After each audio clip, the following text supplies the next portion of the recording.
তেলাওয়াত করেছি, জিকির আজকার করেছি, এই ধারাবাহিকতা যেন অব্যাহত থাকে।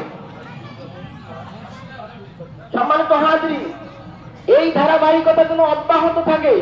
যদি এই ধারাবাহিকতা অব্যাহত না রাখতে পারি, তাহলে আমরা সিয়াম থেকে কোনো শিক্ষাই গ্রহণ করতে পারলাম না। যদি আমাদের ধারাবাহিকতা না থাকে, আজকে শেষ, দেখেন আমরা এখানে আজকে এসেছি, প্রথম শুরু ছিল সুন্নাত। সুন্নাতের মধ্যে সর্বপ্রথম সকাল সকাল ওঠা। সকাল সকাল উঠে কি করতে হবে? আমাকে ফজরের সালাত আদায় করতে হবে। আমি পুরুষ মানুষ, মহিলা মানুষের বাসায়।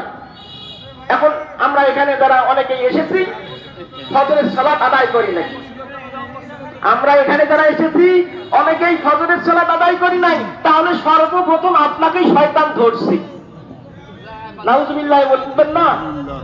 যারা ফজরের সালাত মন করবেন, অনেকেই মন করবেন, মন খারাপ করবেন। মন খারাপ করলেও কিছু করার নাই, কারণ আল্লাহর বিধান আপনাকে মানতেই হবে। সর্বপ্রথম ফজরের সালাত আপনাকে আদায় করতে হবে। যারা আদায় করতে পারি নাই, তাহলে মনে করতে হবে শয়তান সর্বপ্রথম তারে ধরছে। আমরা কি চাই যে শয়তান আমাদেরকে ধরুক? না, আমরা চাই না। তাকবীর বলি, আল্লাহু আকবার, আল্লাহু আকবার, লা ইলাহা ইল্লাল্লাহু, আল্লাহু আকবার, আল্লাহু আকবার, লিল্লাহিল হামদ। সম্মানিত মুসল্লিবৃন্দ,